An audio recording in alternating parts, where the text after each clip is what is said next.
Hello दोस्तों, आज हम आपके लिए लेकर आए हैं सरोज कमल गुप्ता जी की लिखी हुई एक अनोखी प्रेम कहानी। तो आइए मिलते हैं सबसे पहले इस कहानी के किरदारों से। निर्मल प्रताप सिंह राजवंश हमारी कहानी के हीरो और साथ ही भारतीय सेना में कैप्टन। इन्हें बचपन से ही एक सपना आता है जिसमें ये एक लड़की की नीली खूबसूरत आंखें दिखती है और ये बेचैन हो जाते हैं। उम्र यही कोई 28-30। पवित्रा हमारी नायिका माता पिता का पता नहीं, एक फौजी अफसर को विंध्यवासिनी ने माँ के मंदिर में मिली थी। उन्होंने दिल्ली अनाथ आश्रम में रखकर इनकी परवरिश की।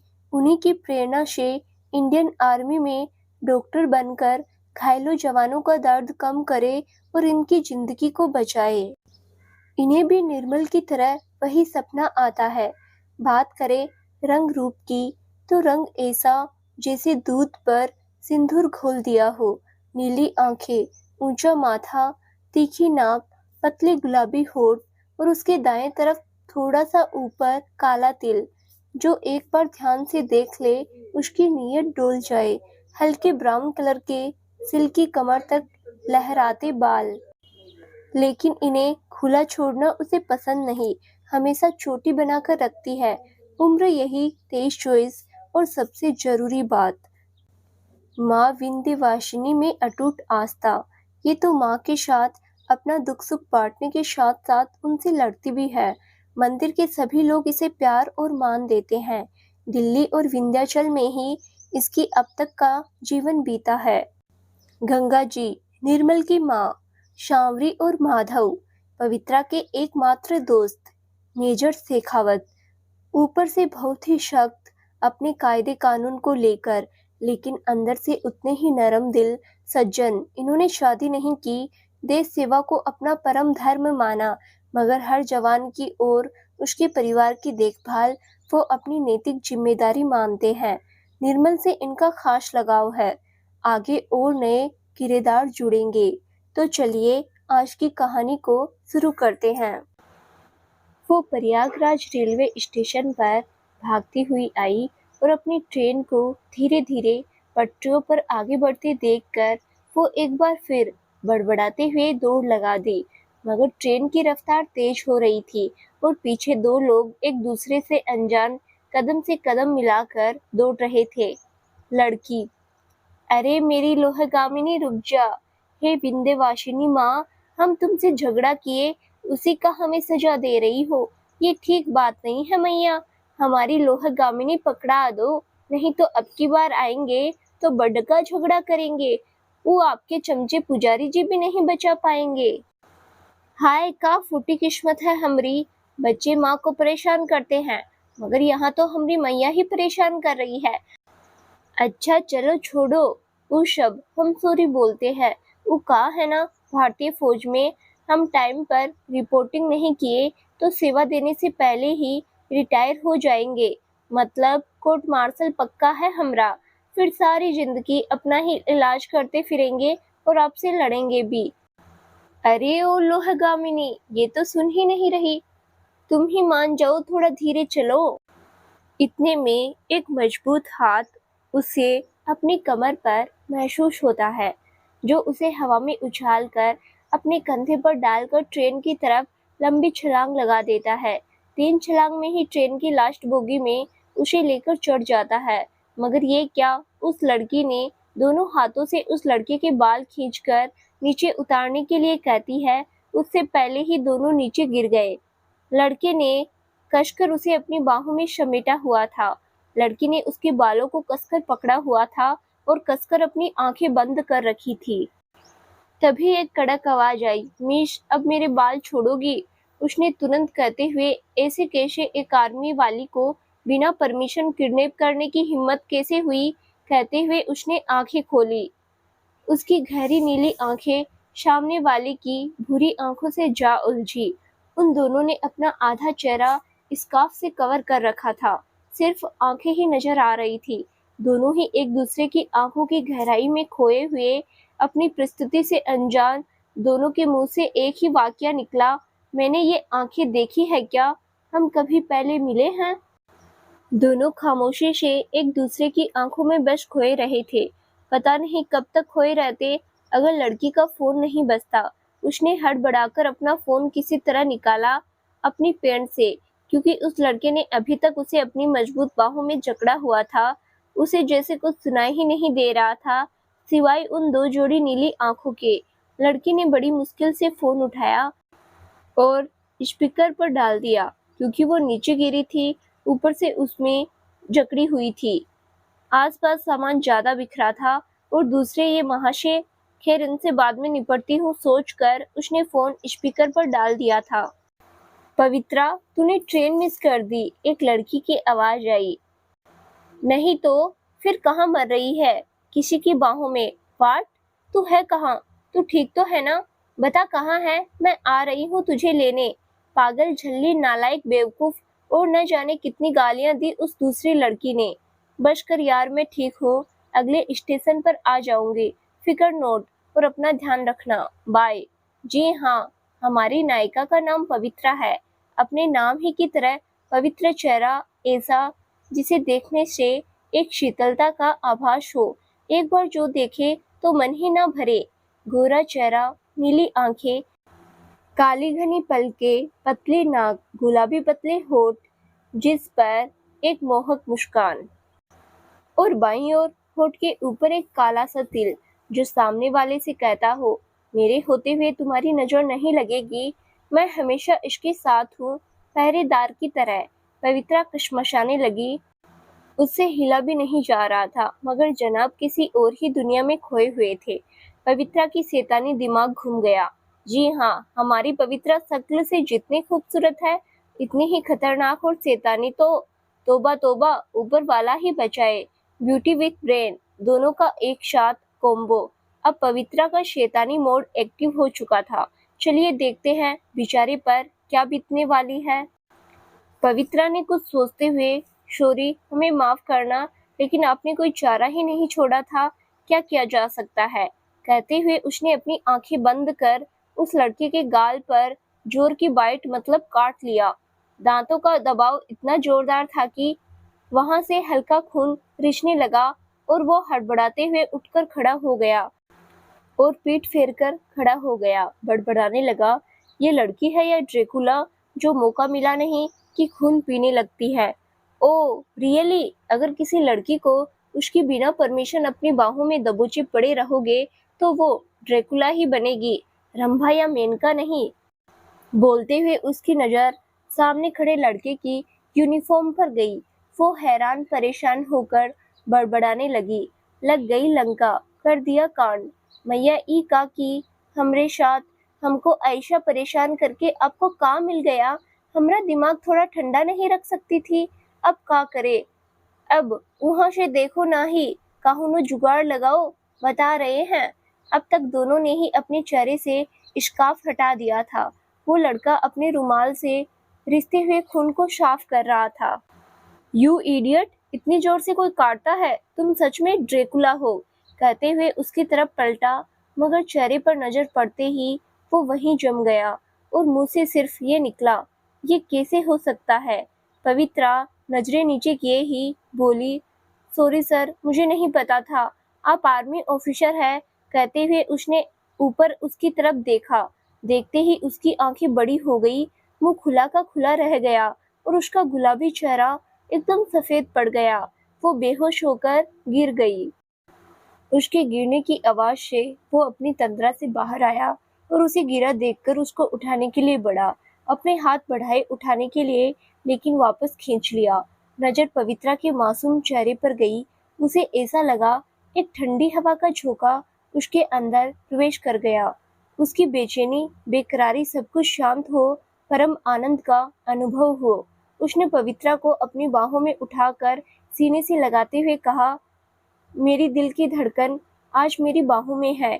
मेरी सपनों की दुनिया से निकलकर आज यथार्थ में मेरी आगोश में है। गंगा की तरह उज्जवल और पवित्र, मेरी पवित्रा। हाँ, मेरी पवित्रा। उसे अपने सीने से लगाए, नाजुक गुड़िया की तरह गोद में लिए, खिड़की की तरह बर्थ पर बैठ जाता है।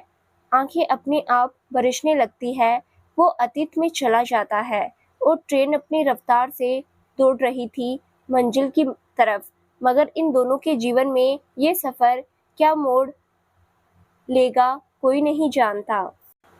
इलाहाबाद, जो अब प्रयागराज नाम से जाना जाता है, वहीं विंध्याचल में विंध्यवासिनी माँ का विश्व विख्यात मंदिर भी है। लोगों की अटूट श्रद्धा है मैया में। मंदिर में एक सिद्ध योगी राज आए थे। कहा जाता है स्वयं उनके मुख से माँ विंध्यवासिनी बोलती है। वह सिद्ध पुरुष है। 12 साल बाद जब कुंभ लगता है तभी उनके दर्शन होते हैं। इस बार संगम नगरी कुंभ था, तभी महात्मा जी पधारे थे। बहुत से लोगों का तांता लगा हुआ था उनके पास। उन्हीं में से एक 30-32 साल की एक स्त्री 10 साल के बच्चे के साथ उनके पैरों में गिरकर रोने लगी। महाराज जी, ये मेरी इकलौती संतान है, मुझ विधवा का यही सहारा है, मगर ये ठीक नहीं रहता। रातों को उठकर चिल्लाने लगता है, बेहोशी में बड़बड़ाता है। वो मुझे देख रही है, वो मुझे बुला रही है, वो बहुत दर्द में है। माँ, उसकी नीली आंखें मुझे देख रही है। महाराज जी, मेरे बेटे को बचा लीजिए, कहकर वो स्त्री बिलख उठी। योगी जी ने धीरे से कहा, माई शांत हो जाओ। सारा खेल उस माई का रचाया हुआ है। माँ विंध्यवासिनी की ओर इशारा करते हुए वो महात्मा जी कहते हैं। फिर उस लड़के के हाथ फेरकर बड़े प्यार से पूछते हैं, का नाम है बबुआ तुम्हार, और तुम्हारे पिता का नाम का है, तनिक हमको बताओ। और उसके आंखों में देखने लगते हैं। हमारा नाम निर्मल प्रताप सिंह राजवंश है और हमने पिता का नाम सर्वज्ञ पहले प्रताप सिंह राजवंश है। ई हमरी महतारी गंगा प्रताप सिंह राजवंश। योगी जी ने उसकी आंखों में देखते हुए अपनी आंखें बंद कर ली। 2 बूंद मोती उनकी बंद आंखों से बाहर निकल आए। ये देखकर बच्चे की माँ गंगा जी घबरा गई। उन्होंने कुछ कहना चाहा, मगर सेवकों ने उन्हें इशारे से रोक दिया। थोड़ी देर बाद उन्होंने अपनी गीली पलकें खोली, मुस्कुराते हुए, का बबुआ, पहले भी सैनिक अब भी सैनिक ही रहोगे? कहाँ? जी बाबा, मैं फौज में भर्ती होऊंगा, बच्चे ने जवाब दिया। फिर योगी जी गंगा जी से बोले, माई, तुम बहुत भाग्यशाली महतारी हो, जो ऐसन वीर सपूत को जन्म दी हो, जो अपनी माँ और मातृभूमि के लिए हर कर्तव्य निभाएगा। इसे कोई भूत बाधा या नजर दोष नहीं है। जिसे सपने में देखता है, जो इसे बुलाती है, वो कोई और नहीं बल्कि इसकी जीवन संगिनी है, पूर्व जन्म की अर्धांगिनी है। इसकी हमारे शास्त्रों में कहा गया है कि विवाह एक जन्म का नहीं बल्कि जन्म जन्मांतर का संबंध है। वही इन दोनों के साथ है। इन्हें भगवान भोलेनाथ और माँ गौरी का वरदान है। ये जब भी मनुष्य योनि में पृथ्वी पर जन्म लेंगे, यही आपस में पति पत्नी होंगे, और जब तक इनका आपस में मिलन नहीं हो जाता, ये स्वप्न में एक दूसरे को ऐसे ही देखते रहेंगे और एक दूसरे का आभास अनुभव करेंगे। अभी तो आंखें ही दिख रही है। कुछ सालों बाद पूर्णिमा की चंद्रमा की तरह पूरा चेहरा भी दिखेगा। उज्जवल पवित्रा पवित्रा होगी वो। जितना ये तड़प रहा है, इससे कई ज्यादा वो बच्ची तड़प रही है। इसके पास माँ है, मगर उस बच्ची के पास कोई नहीं है। क्यों महाराज जी? गंगा जी ने पूछा। उसके माता पिता अब इस दुनिया में नहीं है। काल की पहली कठोर यातना है। अभी तो बहुत सहना है और ये तो आरंभ है। फिर वो अपने सेवक से कुछ मंगवाते हैं, गंगा जी को देते हुए कहते हैं, ये माता जी के चरणों का प्रसाद है, इसके गले में पहना देना और बाकी हमेशा इसके पास रखना। कहना, जब उसकी नीली आंखों वाली मिल जाए तो उसकी मांग में ये पहना देना। कहकर सिंदूर की डिबिया उनके आगे रख ध्यान लगाने चल दिए। कहने को तो निर्मल अभी 10 साल का छोटा बच्चा था, मगर समय और परिस्थिति ने उसे समय से पहले बड़ा बना दिया था। अपने पिता की हत्या के बाद उसने अपनी माँ की बेबसी और लाचारी देखी थी। उसके पिता के हिस्से की जितनी प्रॉपर्टी थी, सब उसके चाचा ताऊ मिलकर हड़प कर लिया। उन माँ बेटे के जीने के लायक एक खंडर हवेली और कुछ बीघा खेत दिए थे। छोटी सी उम्र में जिंदगी बड़ी नजदीक से देखी थी, इसीलिए उसने बाबा जी की बातें बहुत ध्यान से सुनी। और अपने मन में बसा ली। अचानक से पवित्रा के गुनगुनाने से वो अतीत से बाहर आया। पवित्रा बेहोशी में कुछ कुछ बड़बड़ा रही थी। निर्मल उसकी बात समझने की कोशिश करता है। वो धीरे धीरे बोल रही थी, आप हमें छोड़कर मत जाइए ठाकुर जी, मत जाइए। चेहरा पसीने से भीग गया था उसका। पवित्रा की ऐसी हालत देखकर निर्मल बेचैन हो उठा। उसने अपनी गोद से उतार कर उसे बर्थ पर सावधानी से लिटाकर अपनी बैग में से पानी की बोतल निकालकर पानी उसके मुंह पर छिड़क दिया। जिस ट्रेन की बोगी में दोनों चढ़े थे वो लगेज कंपार्टमेंट था। वहां कोई डॉक्टरी मदद नहीं मिल सकती थी और अगला स्टेशन भी 2 या 3 घंटे बाद आता। पवित्रा को होश आ चुका था। अपने सामने उसने निर्मल को बैठे देखा, जो भीगी हुई आंखों से उसे ही निहार रहा था। जब उन दोनों की नजरें आपस में मिली तो दोनों को एक दूसरे के दर्द का एहसास हुआ। पवित्रा ने उठकर निर्मल के चेहरे को अपने दोनों हाथों में भरकर उसके माथों को अपने होठों से छू लिया। उसके इस स्पंदन से निर्मल ने अपनी रूह तक सुकून महसूस किया। वो एकदम शांत सा आंखें बंद किए हुए बैठा था। थोड़ी देर बाद उसने अपनी आंखें खोली तो सामने पवित्रा अभी भी वैसे ही देख रही थी। जब निर्मल से दोबारा उसकी आंखें मिली तो वो कुछ होश में आई। जो थोड़ी देर पहले उसने किया था उसे याद कर वो हड़बड़ाकर नजरें झुका ली। शर्म से उसका चेहरा लाल हो गया। कहीं ये हमेशा की तरह फिर कोई सपना या छलावा तो नहीं, कहते हुए निर्मल खड़ा हुआ, गेट के पास खड़ा हो गया। नहीं, ये सपना नहीं है, ये वास्तविकता है। हम हकीकत में एक दूसरे के सामने हैं। अभी जो थोड़ी देर पहले हुआ उसको महसूस कीजिए। राजवंश जी, निर्मल हैरानी से मुड़कर उसकी तरफ देखता और पास आते हुए बोला, क्या कहा आपने? राजवंश जी। उसके होठों पर एक कशिश भरी मुस्कान थी। इससे पहले पवित्रा कुछ बोल पाती, एक धमाके के साथ गोली निर्मल के बाएं कंधे को छूकर निकल गई। वो थोड़ा लड़खड़ाया पर पवित्रा ने उसे अपनी तरफ खींच लिया। निर्मल ने उसे चुप रहने का इशारा किया और छुपने के साथ अपना चेहरा अच्छी तरह कवर करने की हिदायत देने के साथ उसने अपनी वर्दी में से छुपी हुई 2 गन निकाल कर आगे बढ़ गया और एक जगह पोजीशन लेकर बैठ गया। पवित्रा ने भी अच्छी तरह अपना मुंह कवर कर अपनी सर्विस गन लेकर निर्मल की तरफ रुख करके अंधेरे में छिपकर बैठ गई, जिससे वो सामने से आते हुए लोग को देख सकती थी, मगर उसे कोई नहीं देख सकता था। ट्रेन की गति थोड़ी कम हो गई थी। शायद वो पहाड़ी रास्तों के बीच से गुजर रही थी। तभी 5 से 6 लोगों की बोगी में कूदने की आहट हुई। उन लोगों के कदमों का रुख पवित्रा और निर्मल की तरफ था। ये देखकर निर्मल ने उनको बिना मौका दिए ताबड़तोड़ फायरिंग कर दी, जिससे सारे वहीं ढेर हो गए। निर्मल बाहर निकलकर उनको चेक करने लगा। अचानक उनमें से एक ने अपनी राइफल उसके सीने पर तान दी थी। वो ट्रिगर दबाने ही वाला था कि एक बुलेट आकर उस गुंडे की शैतानी खोपड़ी खोल दी। पवित्रा ने उसे शूट कर दिया था। वो आगे बढ़कर निर्मल का कंधा देखने लगी, जहां से खून निकल रहा था। अभी वो उसको चेक ही कर रही थी कि वहां छुपे कुछ गुंडों ने उन्हें अपनी गन पॉइंट पर ले लिया। उन्होंने दोनों की गन भी छीन ली थी। उनमें से एक ने कड़कदार आवाज में कहा, जो शायद उनका लीडर था, क्या सोचा था मेजर, इतनी आसानी से बचकर निकल जाओगे बिना हमें वो सबूत दिए? तुम्हें लगता है तुमने कहा और मैंने दे दिया, और मैं तुम्हारी तरह बेवकूफ नहीं जो सबूत साथ लेकर घूमता फिरूं। जो चीज जहां पहुंचनी थी पहुंच गई। निर्मल ने उसकी आंखों में आंखें डालकर कहा, जिससे वो तिलमिला गया। पता नहीं तुम हिंदुस्तानियों के अंदर कौन सा जज्बा है जो मरने को तैयार हो मगर मुंह खोलने को नहीं। चाकू से उसके घाव को कुरेदते हुए चिल्लाकर उस आतंकी ने कहा, साथ ही एक लात उसके पेट में भी मारी, जिससे वो घुटनों के बल बैठ गया। ये देखकर वो आतंकी मुस्कुराकर निर्मल के कंधे पर अपना पैर रखने वाला होता है कि पवित्रा बीच में आकर उसका पैर झटक देती है। तुम्हारी इतनी औकात नहीं कि तुम इस वर्दी को हाथों से छू भी सको, बाकी की तो सोचना भी बहुत दूर की बात है। ये सब इतनी जल्दी में हुआ कि वो मुंह फाड़े पवित्रा को देखता रह गया। तब तक निर्मल ने भी खुद को संभाल लिया था।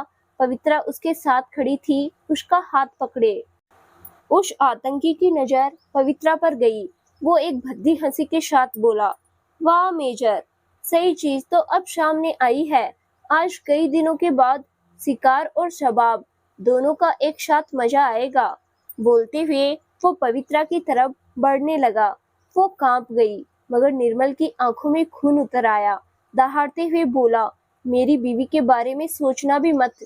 जलील एक पंच उसके मुंह पर जड़ देता है। जलील इसके लिए तैयार नहीं था। वो संभल नहीं पाया और गिर गया, और गिरते ही निर्मल ने उसकी बंदूक उठाकर तुरंत उसे शूट कर दिया। बाकी आतंकी जब तक कि कुछ समझते, उनका कमांडर मारा गया था, उन्होंने भी फायरिंग कर दी। लेकिन पवित्रा ने पहले ही मोर्चा संभाल लिया था। लेकिन फिर भी एक गोली निर्मल के कंधे में जा लगी। वो दोनों एक दूसरे को बैक कवर किए सामना कर रहे थे। सारे मारे जा चुके थे, सिर्फ बचकर कहीं छुप गया था। उसी को दोनों सावधानी बरते हुए ढूंढ रहे थे। तभी उसके सामने के ढेर से निकलकर गोली चला दी। गोली पवित्रा के कंधे को रगड़ते हुए निकल गई। निर्मल ने तुरंत उसे शूट कर दिया। वो वहीं ढेर हो गया। उसने पलटकर देखा, वो नीचे गिरी, खून से लथपथ हो रही थी, आंखें अध खुली सी। वो उसके गाल थपथपाने लगा। पवित्रा, सोना नहीं है, होश में आओ, देखो मुझे, अपनी आंखें खोलो। वो उसकी ये हालत देखकर अपना दर्द और परेशानी भूल गया था। ऐसा लग रहा था जैसे किसी ने उसका दिल मुट्ठी भर भींच दिया हो। पानी के छींटे मारे तो कुछ होश में आई। फिर उसने उसे पानी पिलाया। थोड़ी देर बाद वो नॉर्मल हुई। उसे महसूस हुआ उसके बाएं तरफ के सूट का बाजू नीचे सरका कर जख्म पर दवा लगाकर पट्टी बांध रहा है। वो निर्मल की गोद में थी। उसका दिल तेजी से धड़क उठा। पूरे बदन में एक ठंडी सी सरसराहट सी हुई। उसे समझ नहीं आया ये कैसा एहसास है। वो पूरी तरह से होश में आ चुकी थी। एक नए एहसास को वो महसूस कर रही थी। तभी उसकी नज़र निर्मल के कंधे से बहते खून की तरफ गई। वो अपना दर्द भूलकर फटाक से उसकी आगोश से निकलकर उसका कंधा चेक किया तो पाया उसे गोली लगी है, और गोली कंधे में ही अंदर फंसी है। उसने निर्मल की तरफ देखा, जो हल्की मुस्कान लिए उसे ही देख रहा था। उसकी मुस्कुराहट से फिर उसका दिल धड़क उठा, और थोड़ी देर पहले कहीं उसकी बात याद आ गई, जब निर्मल ने उसे अपनी बीवी कहा था। लेकिन उसका ध्यान कंधे की तरफ चला गया। मैं अभी आपकी गोली निकाल देती हूँ, कहकर वो अपने बैग से एक बॉक्स निकालती है, जिसमें इमरजेंसी में काम आने वाले ऑपरेशन के औजार थे। साथ में दवाइयाँ, इंजेक्शन थे। आप डॉक्टर हैं? निर्मल ने पूछा। जी, उसने छोटा सा जवाब देकर एक इंजेक्शन उसकी तरफ लगाने के लिए बढ़ी। निर्मल ने उसका हाथ पकड़ लिया। ये किस लिए? ये बेहोशी का इंजेक्शन है। इससे आपको दर्द नहीं होगा और आपको आराम भी मिलेगा। नहीं, आप बिना मुझे बेहोश किए गोली निकाल दीजिए, इतने दर्द की आदत है, क्योंकि एक फौजी जो हूँ, आप ऐसे ही निकाल दीजिए, लेकिन आपको दर्द होगा। पवित्रा ने तड़पकर कहा, नहीं होगा दर्द। निर्मल ने उसकी आंखों में देखते हुए कहा, आप अपना काम शुरू कीजिए। उसने इंजेक्शन साइड में रख दिया और कांपते हाथों से औजार लेकर उसकी ओर बढ़ी। उसने ठीक लाइट के नीचे बिठाकर खुद घुटनों के बल खड़ी हो गई। वो अब भी उसे ही देख रहा था, मगर अब उसके चेहरे पर दर्द का असर दिख रहा था। पवित्रा ने इसे महसूस किया। उसका ध्यान बटाने के लिए उससे बातें करने लगी। हम आपसे एक बात पूछे? पूछो। आपने हमें अपनी बीवी क्यों कहा उस आतंकी के सामने, जबकि हमने आपको आज से पहले सिर्फ आपको अपने सपने में ही देखा है। उसकी बात सुनकर वो हल्का सा मुस्कुरा दिया और बोला, कल सुबह 4 बजे मंदिर में क्या हुआ था, आपको याद होगा। कहते हुए वो अपनी शर्ट के बटन खोलने लगा।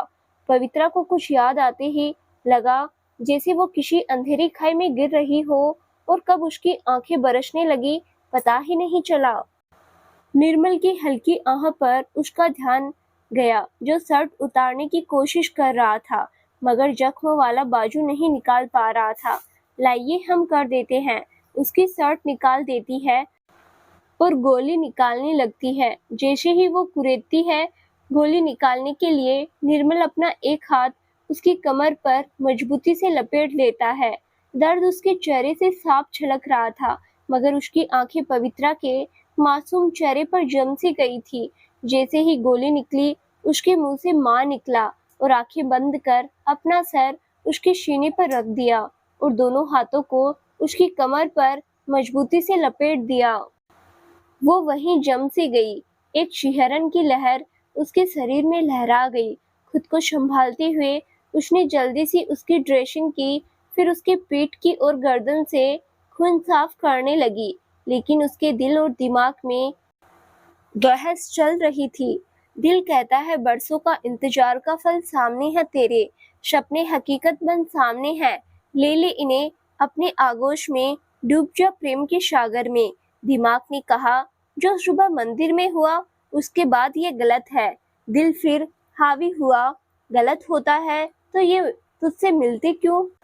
देख इन्हें, जैसे एक दूध-मुहा बच्चा अपनी माँ के सीने से इस तरह चिपका रहता है कि उसकी माँ अभी अपने आंचल में छिपाकर उसे अपने सीने से अमृत पान कराकर तृप्त कर देगी, जिससे वो जीवन रूपी जंगल में मजबूती से आगे बढ़ता जाए। उसी तरह इन्हें भी अपने पवित्र निर्मल प्रेम का अमृत पान कराकर तू भी डूब जा इनके प्रेम के अथाह सागर में और छोड़ सब अपनी माँ विंध्यवासिनी पर। और आखिर दिल जीत ही गया। पवित्रा ने उसे अपनी बाहों में कस लिया और उसका सर सहलाने लगी। थोड़ी देर बाद उसे अलग कर सीधे लेटाकर दूसरे जख्मों पर भी ड्रेसिंग करके उसके शरीर से खून साफ करने लगी। ऐसे क्या देख रहे हैं आप हमें? क्योंकि वो भी अब उसे ही निहार रहा था। पवित्रा ने उसकी नजरों की तपिश से बचने के लिए उसे टोका था। देख रहा हूँ, सपने से ज्यादा खूबसूरत हकीकत है। वो अपनी नजरें झुकाकर थोड़ी दूरी बनाकर बैठने लगी, पर निर्मल ने उसे अपने पास खींच लिया। वो उसके सीने से आ लगी। एक बार फिर से उसके दिल की धड़कनें बगावत करने लगी। पवित्रा ने उसकी आंखों में देखा, जहां प्रेम का सागर हिलोरे ले रहा था। कुछ सोए अरमान जाग गए थे। इतने दर्द में भी एक सुकून भरी मुस्कुराहट थी उसके चेहरे पर। कुछ पल के लिए वो भी उसमें खो सी गई। अपने दोनों हाथों में उसका चेहरा भरकर उसके सर को अपने होठों से छू लिया, फिर उसके होठों की तरफ बढ़ने लगी। दोनों की सांसें एक दूसरे से टकरा रही थी, मानो जिद कर रही हो एक दूसरे में बस जाने की। पवित्रा ने आंखें बंद कर अपने कांपते होठ उसके होठों पर लगभग रख ही दिया था कि निर्मल झटके से उठकर अलग हो गया और अपने जूते निकालकर उसकी सोल हटाकर उसमें से एक छोटा सा हाईटेक मोबाइल निकाला जो बज रहा था। उसने उसे देखते हुए फोन रिसीव किया। जय हिंद सर, उधर से कुछ पूछा गया तो निर्मल के चेहरे के भाव बदल गए। उसने गुस्से में कहा, सॉरी सर, पर मैंने जो भी किया अपनी वाइफ और कॉन्फिडेंटियल को बचाने के लिए किया। पवित्रा जो अब तक सर झुकाए एक तरफ बैठी सारी बातें सुन रही थी, मेरी वाइफ सुनकर सवालिया निगाहों से उसकी तरफ देखने लगी। उसे सुबह मंदिर में हुई घटना याद आने लगी। वो फिर मन में बड़बड़ाने लगी, हे मेरी मैया, ई का हमरा जिंदगी में रायता फैला दी हो। अरे ना ही रायता नहीं, पूरी सुनामी ला दी हो। अब हम कन्फ्यूजिया गए हैं। अब आप ही ई जोन रायता फैलाई है ना, उन सबको समेटो। हमरी लाइफ का पहले ही जलेबी थी, वो कम था जोन अभी रायता फैलाती हो। नहीं मतलब आपको हमको खुश नहीं देख सकती। का इनके साथ खुशी और सुकून मिल रहा था, मगर नहीं, वो मंदिर वाला कांड करवाना जरूरी था। आ गई हमार कपार पर मृदंग बजाने। मैया सच्ची कहती है, अब नहीं बर्दाश्त होता। जिसके लिए सारी जिंदगी जल बिन मीन की तरह तड़पते रहे, वो हमारी आंखों के सामने है और आप हम पाप पुण्य में उलझे हैं। सागर के पास आकर भी प्यासे ही रह गए। और उसकी आंखें बरसने लगती है। अब जल्दी कुछ करो, नहीं तो हम ई लोहगामिनी से कूद जाएंगे और आ जाएंगे तुम्हारे पास, फिर झेलना हमें। फिर वो निर्मल की तरफ देखती है। एक ये श्रीमान जी है जो हमें बीवी की रट लगा रखी, जैसे मंदिर में इन्होंने ही हमारी मांग भरी हो। एक वो काठ का उल्लू जिसने मांग भरी, उसका कुछ अता पता नहीं, शक्ल तक नहीं देखी। जिसको बचपन से देखते आ रहे हैं, वो आह क्या अलबेली किस्मत है हमारी, अपना सर पकड़कर खिड़की के पास बैठ जाती है और सुबह मंदिर में जो हुआ उसे याद करने लगती है। फ्लैशबैक। सुबह 4 बजे माँ विंध्यवासिनी मंदिर। सुबह के वक्त भीड़ ना के बराबर होती है और माँ के दर्शन बिना किसी रुकावट के हो जाते हैं। यही सोचकर पवित्रा 3:30 पर ही मंदिर पहुंच जाती है, क्योंकि उसके बचपन का सपना डॉक्टर बनने का ही ऊपर से इंडियन आर्मी से जुड़े होने का दोनों पूरा हो जाता है। उसकी पहली पोस्टिंग लद्दाख में होती है, इसीलिए माँ का आशीर्वाद लेने आती है। 4 बजे मंदिर के कपाट खुलते हैं। कुछ गिने चुने लोग दर्शन के लिए आगे बढ़ जाते हैं। उसमें पवित्रा भी थी। वो घुटनों के बल बैठकर माँ को प्रणाम करती है। उसकी आंखें बंद होती जैसे ही वो खड़ी होकर पलटती है, किसी का हाथ उसके सर से टकरा जाता है और उसकी मांग केसरिया सिंदूर से भर जाती है। दरअसल माँ विंध्यवासिनी को केसरिया सिंदूर भी चढ़ाया जाता है। हमारे पूर्वांचल और बिहार में आज भी सुहाग की सबसे बड़ी निशानी सिंदूर लाल की बजाय केसरिया सिंदूर लगाती है महिलाएं। वहां खड़े कुछ लोग और पुजारी जी इस घटना को भौचक्के होकर देखते रह जाते हैं।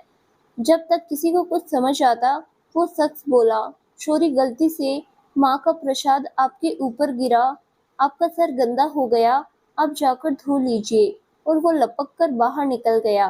पवित्रा जब तक आंख खोलकर देखती, वो जा चुका था। एक बुजुर्ग महिला ने सबकी चुप्पी तोड़ते हुए कहा, "ये क्या था? इस बच्चे की मांग भर कर वो चला गया। आप लोगों ने उसे रोका भी नहीं?" तब पुजारी जी ने कहा, "अरे बहन जी, वो आंधी की तरह आया और तूफान की तरह चला गया, किसी को कुछ समझ ही नहीं आया। आज ये माँ ने कैसी लीला रची। जो भी हो, जैसे भी हुआ हो, ये लड़की अब सुहागन है, इसमें कोई दो राय नहीं।" उन महिला ने कहा। पवित्रा तो वहीं फ्रीज हो चुकी थी। उसे कुछ समझ नहीं आ रहा था ये क्या हो गया।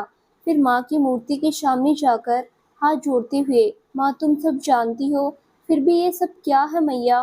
फिर जल्दी जल्दी अपना सर साफ करने लगती है।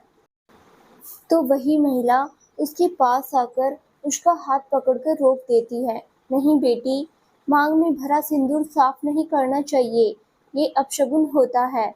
अब तुम और वो फौजी एक पवित्र बंधन में बंध गए हो।" फौजी, उसने पूछा। "हाँ बेटा, वो फौजी है, तुमने देखा नहीं?" "नहीं, मेरी आंखें बंद थी।" "कोई बात नहीं बेटा, अगर माँ के सामने ये सब हो रहा है तो जरूर इसमें मैया की कोई लीला है।" पवित्रा फ्लैशबैक से वापस आती है। कहीं जो मैं सोच रही हूँ वो सच तो नहीं, ये सोचते हुए वो हल्के कदमों से उसकी ओर बढ़ने लगती है और ठीक उसके पीछे जाकर थोड़ी दूरी बनाकर खड़ी हो जाती है कि वो कब अपनी बात खत्म करे। उधर फोन पर उसके उच्च अधिकारी उस पर चिल्ला रहे थे।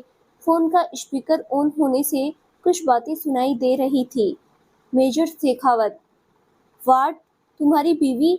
लेकिन शादी कब हुई? जहाँ तक मुझे याद है आप कल तक कुंवारे थे।" निर्मल, "सर, मेरी शादी आज सुबह 4 बजे हुई है। अपने मिशन और बीवी की सेफ्टी के लिए इसे सीक्रेट रखा, क्योंकि मेरी वाइफ भी आर्मी से जुड़ी हुई है।" शेखावत सर, और कौन सी पोस्ट पर है?" निर्मल, "सर, वो डॉक्टर है और पोस्टिंग भी मेरे ही पास की गई है। तो सर आप समझ सकते हैं। सर, वैसे इन लाशों का क्या किया जाए?" मेजर शेखावत, "अभी आधे घंटे बाद एक पहाड़ी पुल से ट्रेन गुजरेगी, वहां से इन सभी लाशों को नीचे गिरा देना जल्दी से, क्योंकि सिर्फ 10 मिनट का टाइम होगा तुम्हारे पास, बाकी नीचे हम देख लेंगे। ओके, गुड नाइट, जय हिंद।" निर्मल, "जय हिंद सर" कहकर उसने फोन काट दिया और वापस उसी जगह जूते की सोल में छुपाकर रख दिया। उसकी बातें सुनकर पवित्रा के चेहरे पर मुस्कान फैल गई। तो जो मैं सोच रही थी वो सब सच निकला। इतने में निर्मल जैसे ही पलटा, पीछे खड़ी पवित्रा से टकरा गया। दोनों ने हड़बड़ाकर एक दूसरे को थाम लिया। दोनों गिरने से बच गए, लेकिन एक दूसरे की आंखों की गहराई में गिरने से नहीं बचा पाए दोनों। शायद शब्दों की जरूरत नहीं थी, बस एक दूसरे को महसूस कर रहे थे। पवित्रा शर्म से सिमट रही थी, साथ ही उसकी आंखों में सवाल था। जीवन साथी बनकर मुझे अकेले छोड़ आए राजवंश जी। फिर आंखें बरसने लगी। नहीं मेरी जान, बस कर्तव्य से बंधा हुआ हूँ। मिलना तो हमें है ही, महादेव का आशीर्वाद जो है हम पर। वो अपनी आंखें बंद कर उसके कंधे पर अपना सर झुका लेती है। इतने में बीप की आवाज से दोनों अलग होते हैं और इधर उधर देखने लगते हैं। निर्मल समझ जाता है कि पुल आने वाला है। दरअसल उसने पुल आने से पहले 10 मिनट पहले का टाइम लगा दिया था, ताकि आतंकियों की लाशों को समेटने का समय मिल जाए। उसने पवित्रा की मदद से सभी डेड बॉडी को ट्रेन की गेट पर रखवा दिया, ताकि पुल आते ही धक्का देकर सारी बॉडी को नीचे पानी में गिरा दिया जाए। हुआ भी यही, लेकिन झटके से धक्का देने की वजह से निर्मल भी लड़खड़ा कर नीचे गिरने वाला होता है कि पवित्रा उसे फुर्ती से खींच लेती है और वो उसके ऊपर आकर गिरा। साथ ही हल्की सी चीख निकल गई। क्या हुआ? पवित्रा ने उससे पूछा। कहाँ लगी? उसने ना में गर्दन हिलाई, लेकिन वो उसके जख्म देखने लगा जो कि कंधे से थोड़ा नीचे था। अनजाने में ही उसके नाजुक अंगों को छू दिया। एक तो स्त्री लाज, दूसरा पुरुष स्पर्श। उसे लगा उसके शरीर में सितार के सारे साज एक साथ बज उठे हो। एक मीठा सा दर्द का आभास हुआ और दिल तो ऐसे धड़क रहा था मानो वो ट्रेन की गति को भी पीछे छोड़ देगा। वो इस स्त्रीत्व के सुखद एहसास को महसूस कर खुद में सिमटने लगी थी। एक मोहक मुस्कान लिए वो अपनी निर्मल को एकटक निहारने लगी। जख्म के पास उसके सीने के बीच काला तिल था जो उसे अपनी ओर निमंत्रित कर रहा था। दिल तो उसका भी जोरों शोर से मचाए था। अपनी पावी की मनोस्थिति से वो अनजान नहीं था, मगर फिर भी खुद को जब्त किए हुए था।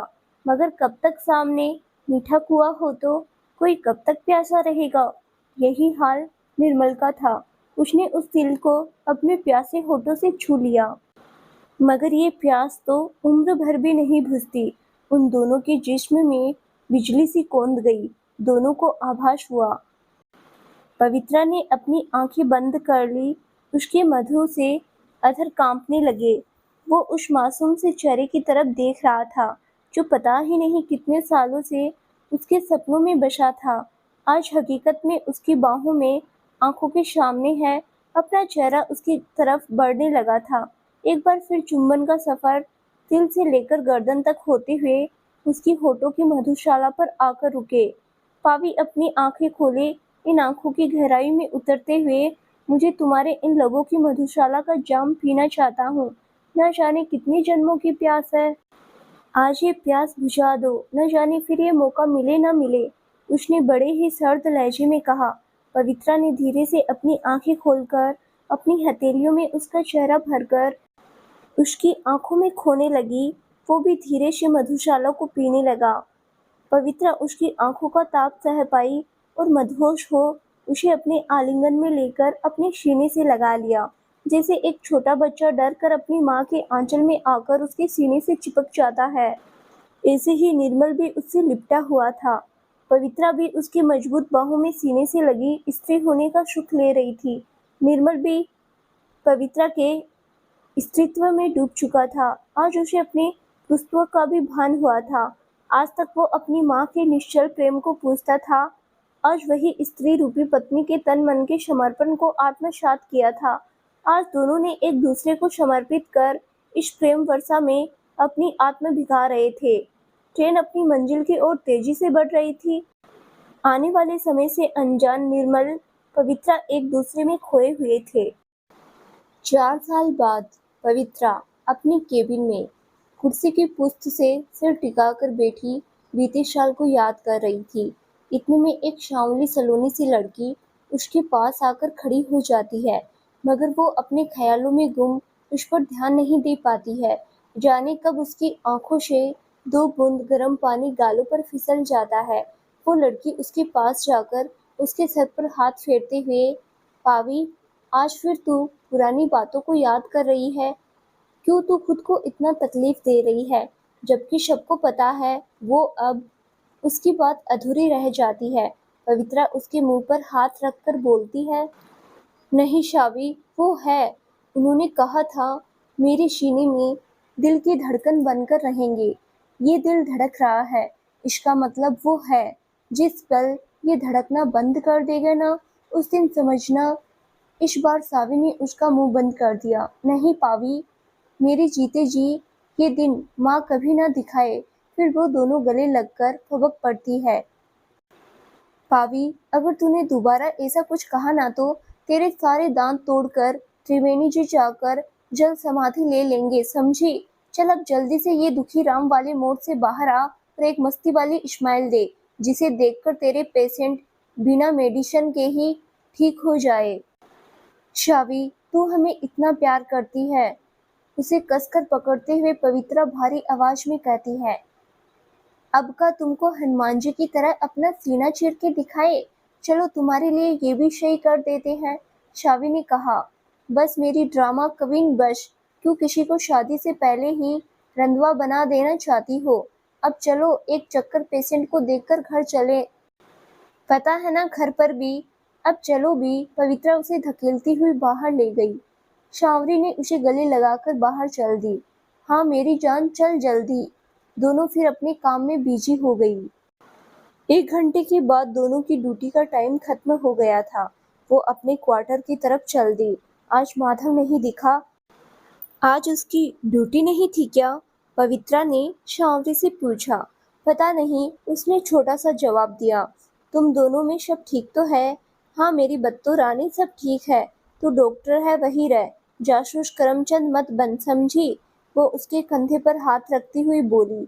ऐसे ही हंसी मजाक करती दोनों अपने क्वार्टर पहुंच गई। यार, आज कुछ ज्यादा ही देर हो गई ना जाने वो अब तक कैसे होंगे दोनों। हाँ मैं समझ सकती हूँ, शावी ने कहा। जैसे ही वो दोनों घर पहुंची, पवित्रा ने मेड से पूछा, दी वो दोनों कहाँ है? आपके बेडरूम में है, मेड ने कहा। पवित्रा अपने कमरे की तरफ चली गई और सावरी अपने वो कमरे में आकर बेड पर बैठ गई और दोनों को प्यार से देखते हुए उनका सर सहलाने लगी। वो दोनों उठकर बैठ गए। पवित्रा ने दोनों को गले से लगा लिया। तभी एक प्यार भरी आवाज आई, मम्मा, आज आप फिर लेट हो गई है। फिर दूसरी तरफ से कोई बोला, हाँ मम्मा, आपकी बहुत याद आती है। कहते हुए उन दोनों ने अपने नन्हे नन्हे हाथ उसके गले में डाल दिए। पवित्रा ने सॉरी बोलते हुए उनको अपने सीने से लगा लिया। तभी शावरी आ जाती है। ओए, मैं भी हूँ, तुम्हारी माँ कम मौसी, मेरे जुड़वा शैतानों। उसकी आवाज़ सुनते ही दोनों शावरी की तरफ भागकर लिपट गए। पीछे से पवित्रा ने कहा, परम आनंद, आप मौसी के साथ जाओ, मैं फ्रेश होकर आती हूँ। उसके जाने के बाद तीनों ने आपस में हाई फाई किया। परम ने हाथ आगे करके कहा, गिव मी आवर चॉकलेट। आनंद ने उसके मुंह पर हाथ रखते हुए कहा, दयातल, ओ भाई ढीले से बोलो, मम्मा छुन लेगी। ओके, पर अपना प्रोमिस याद है ना तुम दोनों को? हाँ मौसी, पूरा डिनर फिनिश करेंगे, दूध भी पियेंगे और जल्दी सो जाएंगे। अब दो नहीं, मम्मा आ जाएगी। तभी पवित्रा की आवाज आती है, क्या मीटिंग चल रही है तुम तीनों की? तब तक शावरी उनको चॉकलेट कैंडी खिला चुकी होती है।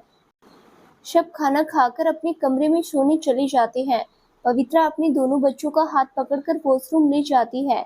मम्मा, हमें निन्नी आ रही है, आप वॉशरूम क्यों लाए? प्रभ ने मचलते हुए कहा।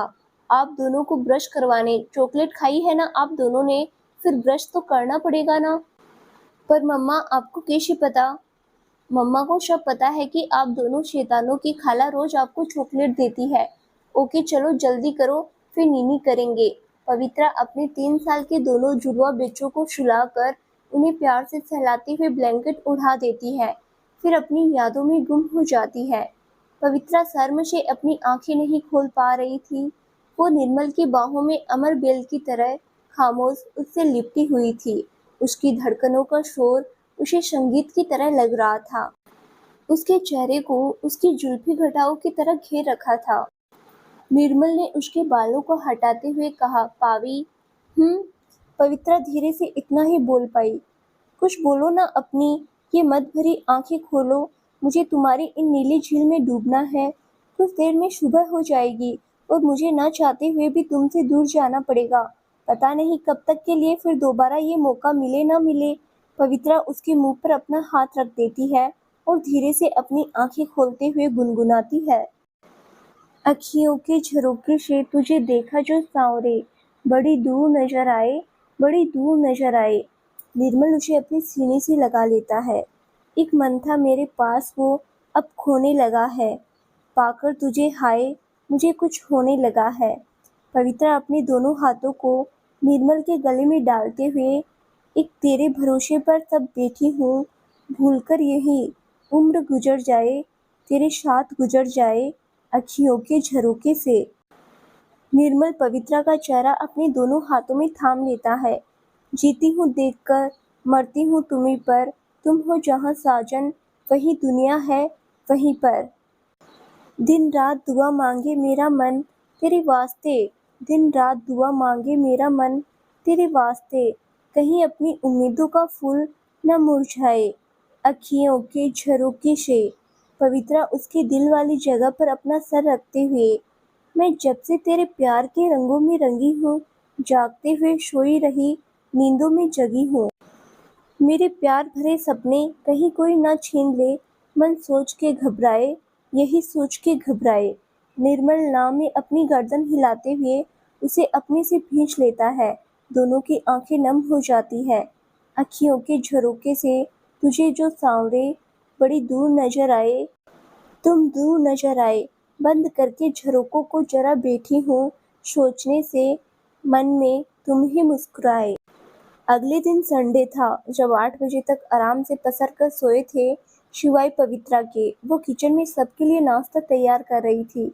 सबसे पहले वो सभी के पास गई उसे उठाने, क्योंकि अगर उसे आज न उठाया तो वो पूरा दिन सोती रहेगी। शावी उठ जा, उसने कंबल खींचते हुए कहा। सोने देना यार, आज तो। ओ लेडी कुंभकर्ण, चल जल्दी उठ वरना तू जानती है मैं अभी क्या करूंगी, पवित्रा ने धमकी देते हुए कहा। ओके, बस 5 मिनट। शावी फिर कंबल तानकर सो गई। रुक, तू ऐसे नहीं मानेगी, अभी तेरी निंदिया को दूर करती हूँ, कहकर वो बाथरूम की तरफ बढ़ गई। जब वो वापस आई, उसके हाथ में एक बाल्टी पानी की थी। जैसे ही वो उसकी ओर बढ़ने लगी, शावी उठकर बैठ गई। गई मेरी निंदिया रानी गई, अब शांत हो जाओ मेरी लेडी डॉन।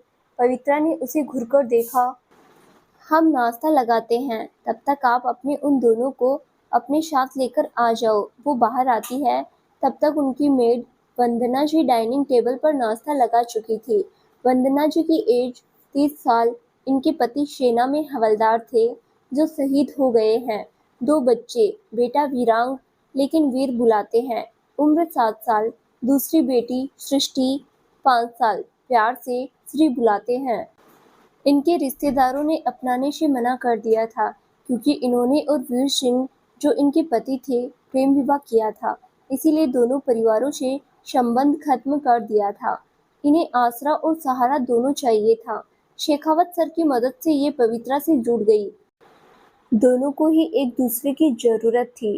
वैसे तो शावी थी उसके साथ, लेकिन ड्यूटी की वजह से दोनों मजबूर थी।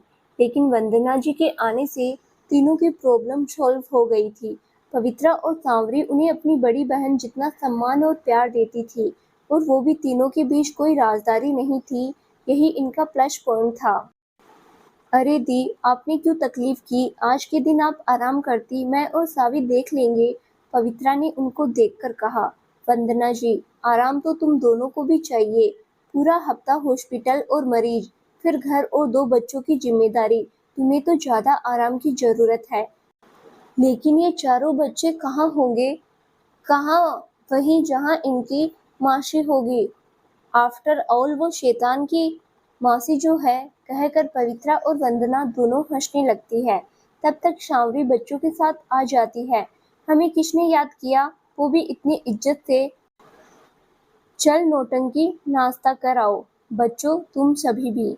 लेकिन सारे बच्चे सांवरी को घेर कर बैठ जाते हैं और उसकी प्लेट से ही खाने लगते हैं। देखा दी, मैंने कहा था ना, पवित्रा ने कहा। लगता है कुछ जल रहा है, वो भी बड़े जोरों से।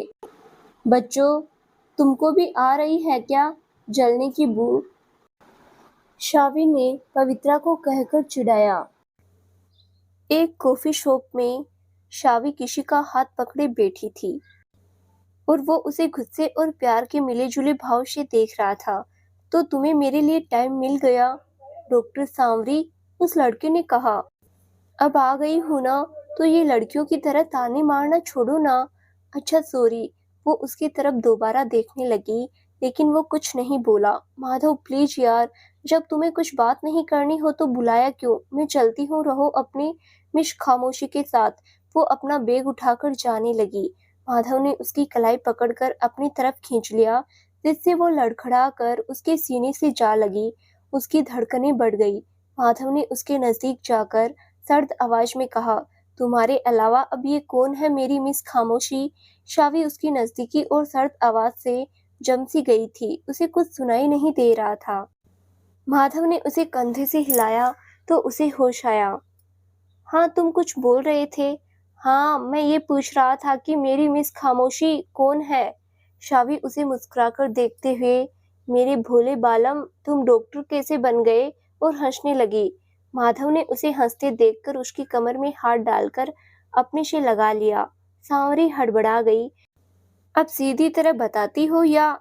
बताती हूँ, मिस खामोशी मतलब तुम्हारी चुप्पी या तन्हाई, समझे बुद्धू बलम? कहकर वो उससे अलग होकर जाते हुए बोली, शाम का डिनर घर पर बच्चे और पावी ने भी बुलाया है।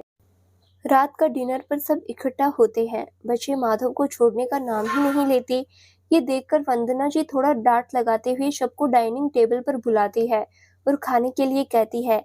खाने के बाद सब लिविंग एरिया में बैठकर मस्ती कर रहे थे, तभी वंदना जी की आवाज आती है, पवित्रा, तुमने प्लम्बर को बोला कि मेन पाइप की लीकेज बंद कर दे, लगता है टंकी का पानी खत्म होने वाला है। नहीं दी, मैं फिर भूल गई, सॉरी।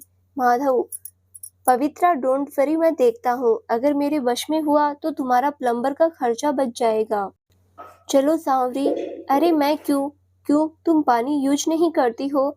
वंदना दी किचन समेट रही है, पावी उनकी हेल्प कर रही है, साथ में बच्चों को भी। और तुम यहाँ क्या कर रही हो? कुछ नहीं ना? तो चलो मेरी हेल्प करना। टूल बुक्स कहाँ है?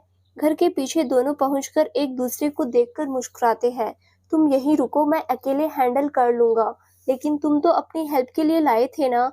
हाँ, तो अभी पड़ेगी ना जरूरत। माधव शरारत से बोल पाइप देखने लगा। 15 मिनट में माधव ने पाइप को ठीक कर दिया। फिर उसने शावी को मोबाइल टॉर्च जलाने के लिए बोलकर बुलाया। वो भी उसके पास आ गई। थोड़ी देर तक उसे उलझाए रखने के बाद माधव ने उसे गहरी नजरों से देखा। दोनों की नजरें मिली तो शावरी थोड़ा हड़बड़ा गई और नीचे नजरें कर ली। माधव ने उसे कमर से पकड़कर अपने सीने से लगा लिया। सांवरी कशमशा कर रह गई। कहा था ना हेल्प की जरूरत पड़ेगी। मेरी इन बेचैन नजरों और इस बेकरार दिल को सुकून चाहिए। पिछले कुछ दिनों से बात तो दूर, नजर भर के देख भी नहीं पाया हूँ। अब मेरी बेकरारी को तुम संभालो। उसने उसके कानों में बड़े ही सर्द लहजे में शागोशी की। सांवरी पूरी तरह ठंडी पड़ चुकी थी। उसके हाथ पैर कांप रहे थे। चेहरा उसका लाल हो गया था, होठ लरच रहे थे। खुद को नॉर्मल करती हुई बोली, तो मैंने कहा था, इतना बिजी शेड्यूल लेने के लिए वो अपने आप पर काबू कर चुकी थी। माधव ने गहराई से उसे देखा और उसी गहराई से जवाब दिया, नहीं, लेकिन देखना चाहता था तुम्हें कितना फर्क पड़ता है। शावरी, अच्छा फिर कितना फर्क पड़ता है? दिखा। उसकी आवाज भारी हो गई थी। माधव, बेकरार था मैं, और तुम भी बेचैन थी। मैं अगर रातों को जागा हूँ तो तुम भी सारी रात बदलती रही हो। सांवरी, माधव, तुम हमेशा मेरे दिल की हर बात जान लेते हो, मेरे अनकहे एहसास भी समझ जाते हो, फिर भी मैं तुम्हें वो आगे कुछ नहीं बोल पाई। माधव ने उसके होठों पर अंगुली रख दी। माधव, तुम और मैं अलग थोड़े ही हैं। ये जो सांसें चल रही है ना, तुम हो भला कोई सांस लेना छोड़ सकता हूँ? तुम मेरी लाइफलाइन हो, ऑक्सीजन हो मेरे लिए। कहकर हंसते हुए उसकी आंखों में उतरने लगता है। ऐसा ही कुछ हाल सांवरी का भी था। दोनों की नजरें उलझी हुई थी। माधव सांवरी के होठों की तरफ बढ़ने लगता है। सांवरी भी अपनी धड़कते दिल के साथ अपनी आंखें बंद कर लेती है। माधव अपने प्यासे होठ सांवरी की लरसते होठों पर रख देता है। दोनों एक दूसरे को शिद्दत से महसूस करते हैं। समय अपनी रफ्तार से गुजर रहा था। पवित्रा अपनी हॉस्पिटल की ड्यूटी और अपने दोनों जुड़वा बच्चों की जिम्मेदारी संभाले हुए थी, मगर कभी-कभी कमजोर पड़ जाती थी। अपने निर्मल की यादों में तब सांवरी उसे संभालती, एक माँ और पिता बनकर। हैप्पी बर्थडे टू यू मेरे दोनों नन्हे शैतानों। घर के सभी हाक्यू रोड मिलकर परमानंद को चीयर कर रहे थे। आज इन दोनों की तीसरी वर्षगांठ थी। शावरी ने दोनों को अपनी गोद में बिठाकर केक कटवाया। केक का पहला पीस भी दोनों ने शावरी को ही खिलाया, फिर पवित्रा को। शावरी ने गौर किया, पवित्रा कहीं खोई हुई है, सबके बीच होकर भी नहीं है। उसे पता था इसका कारण। उसका मूड सही करने के लिए वो उसके पास गई। उसे एक शरारत सूझी। शावरी, अरे पावी, तूने ये थैली की तरह मुंह क्यों लटका रखा है? पवित्रा, क्या कुछ भी, हम क्यों मुंह लटकाएंगे? कहकर सबको केक सर्व करने लगी। सांवरी, मुझे कहीं जलने की बू आ रही है। भाई, सबसे पहले केक मुझे जो मिला, अपने दोनों बेटों के हाथ से जलन तो होगी ही। ले ये कोल्ड ड्रिंक पी, जलन शांत होगी। उसने पवित्रा को चिढ़ाया। पवित्रा, जलन ऐसे शांत नहीं होगी, मलहम लगाना पड़ेगा, और ये रहा मलहम। कहते हुए केक की प्लेट सांवरी के मुंह पर छाप दिया। ले, तेरे मेरे दोनों के दिल को ठंडक मिल गई। हंसती हुई चली गई सांवरी भी कहाँ मानने वाली थी। उसने भी अपने मुंह को साफ कर जल्दी से पवित्रा के मुंह पर मल दिया। अब आई असली ठंडक कहकर वो दूसरी तरफ चली गई। सामने से आता माधव से टकरा गई। उसे पकड़ने पीछे से आती पवित्रा ने देखा तो वापस हो गई। मैं तो सोचकर आया था थोड़ा सा मुंह मीठा हो जाएगा, पर यहाँ तो पूरी बेकरी चलकर खुद आ गई। कहते हुए उसने उसे एक कोने में खींच लिया। सांवरी को समझ पाती, माधव ने उसके गालों पर लगे केक को खा लिया। सांवरी एकदम से सिहर गई। थोड़ा खुद को संभालकर वो उससे अलग हुई। जनवरी की सर्द रात में कश्मीर घाटी जैसी बर्फीली जगह में पवित्रा अपने घर की छत पर खड़ी खाली आंखों से आसमान को देख रही थी। पीछे से सांवरी उसे आवाज देती है, मगर वो सुन नहीं पाती। तो सांवरी उसे कंधे से पकड़कर हिलाती है। कहाँ खो गई? कब से आवाज दे रही हूँ। सांवरी ने कहा। शावी, तूने कुछ कहा? मेरा ध्यान कहीं और था। सांवरी उसे गले से लगा लेती है। चल नीचे, यहाँ ठंड बहुत है। नीचे चलकर बातें करते हैं, नहीं तो बीमार हो जाएगी। चल। वो दोनों नीचे आ गई।